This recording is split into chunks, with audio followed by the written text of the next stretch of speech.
বন্ধুরা, আপনাদের যদি কেউ প্রশ্ন করে পৃথিবীর শেষ দেশ কোনটি, অথবা কোন দেশে মধ্যরাতে সূর্য দেখা যায়, কিংবা উত্তরে গোছালো একটি আলোর ফুলকি অনবরত দেখা যায়, আপনারা হয়তো ভাববেন এমন দেশও কি পৃথিবীতে আছে। হ্যাঁ বন্ধুরা, এমন দেশও পৃথিবীতে আছে এবং এসব সত্যি সত্যি ঘটে। আর এ দেশটির নাম হলো নরওয়ে। আজকের ভিডিওতে নরওয়ে দেশ সম্পর্কে কিছু মজার তথ্য থাকছে। তার জন্য আপনাকে পুরো ভিডিওটি দেখতে হবে। সাথে আছি আমি সাইদ। আপনি আমার চ্যানেলে নতুন হয়ে থাকলে বেল বাটনটি অন করে দিতে ভুলবেন না। সাথেই থাকুন, একটু পরেই ফিরছি।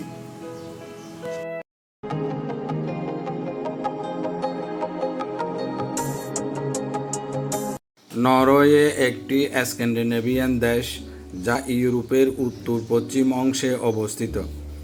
এটি প্রাকৃতিক সৌন্দর্য, ফিয়র্ড, বরফাচ্ছন্ন পর্বতশৃঙ্গ এবং সমৃদ্ধ ইতিহাসের জন্য বিখ্যাত। চলুন দেশটি সম্পর্কে বিস্তারিত জানি।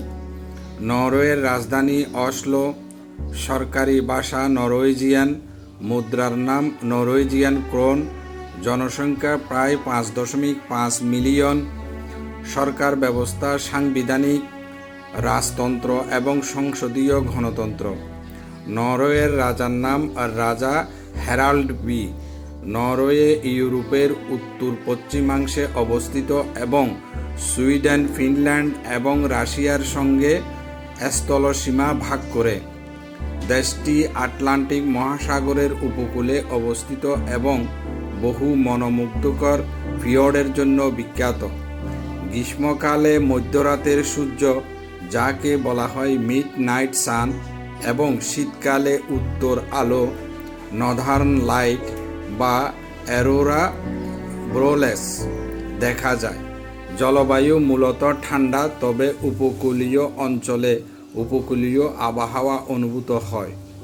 নরওয়ে বিশ্বের অন্যতম ধনী দেশ এবং এটি তেল, গ্যাস, সামুদ্রিক মাছ, জলবিদ্যুৎ ও শিপিং শিল্পের উপর নির্ভরশীল।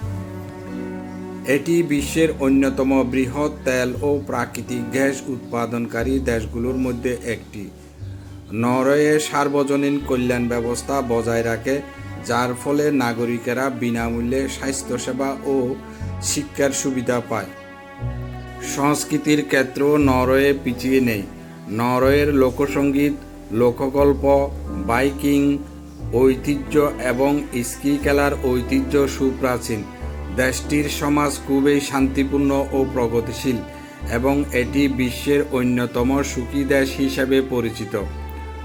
পর্যটন ও দর্শনীয় স্থানের মধ্যে রয়েছে ফিয়র্ড অঞ্চল, গেইরেঞ্জার ফিয়র্ড এবং নরওয়ে ফিয়র্ড, যেটি ইউনেস্কো স্বীকৃত এবং ঐতিহ্যবাহী স্থান।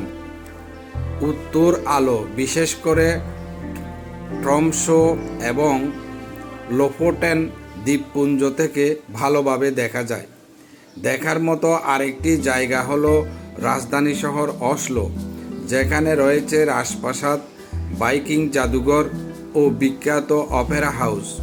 আরেকটি ঐতিহাসিক শহর হলো বার্গেন, যা নরওয়ের ফিয়র্ড এলাকায় প্রবেশদ্বার হিসেবে পরিচিত। বিশ্ব রাজনীতিতে নরওয়ের ভূমিকা গুরুত্বপূর্ণ। নরওয়ে ইউরোপীয় ইউনিয়নের ইইউ সদস্য নয়, তবে এটি ইউরোপীয় অর্থনৈতিক এলাকা ইইএ এর অন্তর্ভুক্ত। এটি ন্যাটো এর সদস্য এবং বিশ্ব শান্তি ও মানবাধিকার সংক্রান্ত কর্মকাণ্ডে গুরুত্বপূর্ণ ভূমিকা রাখে। বন্ধুরা, আপনারা জানলে হয়তো অবাক হবেন, এই নরওয়েকে পৃথিবীর শেষ দেশ বলা হয়। আপনাদের মনে হয়তো প্রশ্ন জাগতে পারে, কেন এটি পৃথিবীর শেষ দেশ? হ্যাঁ বন্ধুরা, এটি পৃথিবীর উত্তর মেরুতে অবস্থিত শেষ দেশ এবং এর পরে আর কোনো দেশ নেই। এখানে গ্রীষ্মকালে মধ্যরাতে সূর্য দেখা যায়, যা এক অপরূপ দৃশ্যের অবতারণা করে এবং যা দেখার জন্য পৃথিবীর বিভিন্ন দেশ থেকে বহু পর্যটক এখানে আসেন। এই দেশে দেখার মতো আরও একটি অদ্ভুত বিষয় আছে। এই দেশটির একেবারে উত্তরে একটি গোছালো আলোর ঝলকানি অনবরত দেখা যায়, যা দেখলে মনে হবে কেউ যেন অগ্নিকুণ্ড জ্বালিয়ে রেখেছেন। আর এই সব কারণে নরওয়ে একটি অদ্ভুত দেশ। এখানে আরও রয়েছে ফিয়র্ড বা বরফ আচ্ছাদিত দ্বীপপুঞ্জ। এখানে কিছু কিছু দ্বীপ রয়েছে যা সারা বছর বরফে আচ্ছাদিত থাকে এবং যা দেখতে অনেক সুন্দর লাগে। নরওয়ে একটি দ্বীপরাষ্ট্র এবং এটি উত্তর আটলান্টিক মহাসাগরের একেবারে উত্তর পশ্চিমে অবস্থিত। এর আশেপাশের সাগর উপকূলে বিভিন্ন প্রজাতির প্রচুর পরিমাণ মাছ পাওয়া যায়। মাছ এবং মাংস এখানকার মানুষের প্রিয় খাবার, তবে ফাস্ট ফুড বেশি খায়। বন্ধুরা, এই নরওয়ে দেশের কোন বিষয়টি আপনার ভালো লাগছে অবশ্যই কমেন্ট বক্সে লিখে জানাবেন। আজ এই পর্যন্তই, দেখা হবে অন্য কোনো একদিন অন্য কোনো ভিডিও নিয়ে। সেই পর্যন্ত ভালো থাকবেন। খোদা হাফেজ।